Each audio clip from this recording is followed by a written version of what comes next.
Bonjour à tous, j'espère que vous allez bien. On se retrouve pour le 124e épisode des Tortues Monsterverse. Aujourd'hui, je vais vous parler de la Panthère Volteuse Royale, la nouvelle variante de la Panthère Volteuse apparue dans Godzilla X Kong Titan Chasers à l'occasion d'un événement de la saison 2 de Monarch Legacy of Monsters. Et donc, commençons. Et au passage, si vous voulez un épisode complet sur les Panthères Volteuses, n'hésitez pas à aller le voir si ce n'est pas déjà fait. Donc la panthère volteuse royale, comme les autres panthères volteuses vivant sur les îles Sirènes, est un grand félin ressemblant à un léopard ou un jaguar mélanique. Cependant, contrairement aux autres de son espèce, la panthère volteuse royale est, comme son nom l'indique, beaucoup plus grand, et au lieu d'avoir une fourrure bleue électrique, sa peau est plus sombre parsemée de taches dorées. Et les poils sur son dos sont également plus volumineux et blancs. Comme ses homologues ordinaires, l'enrichissement de la panthère volteuse royale est décrit comme ressemblant au tonnerre lointain. Plus imposant et plus agressif, il règne sur de vastes territoires, des plus hauts sommets et des plus profonds bassins de la jungle des îles Sirènes, chassant ses rivaux par des démonstrations tonitruantes de fureur bioélectrique brute. Là où une panthère volteuse ordinaire tolère ses voisins, la panthère volteuse royale n'en tolère aucun.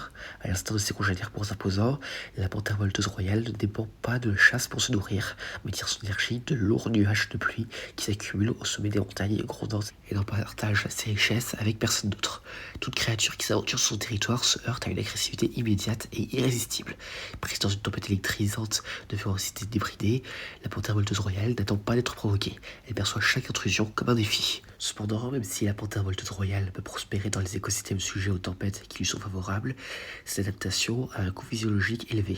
Lors de la production bioélectrique atteint des seuils critiques, la panthère volteuse royale entre dans un état de frénésie extrême, où il perd toute conscience. L'énergie emmagasinée se dissipe rapidement dans l'environnement, transformant ainsi les environnements immédiats en un champ électrostatique localisé.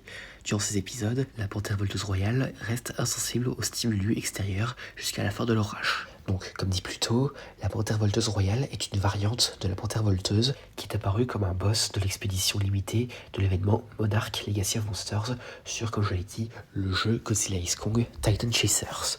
Donc, en termes de capacité, à l'instar de ses homologues ordinaires, la panthère volteuse royale est très agile et rapide, et se sert principalement de ses dents et de ses griffes au combat. Il possède également, comme son homologue, le rugissement de foudre. Cependant, là où ce rugissement chez la panthère volteuse classique ne fait que aveugler ses ennemis tout en leur faisant des dégâts, celui de la panthère volteuse royale est une version amplifiée capable de paralyser et de terrasser multiples cibles. Et à part ça, c'est tout ce que j'allais dire concernant la panthère volteuse royale. J'espère que cette vidéo vous aura plu, n'hésitez pas à me dire ça dans les commentaires, et à la prochaine.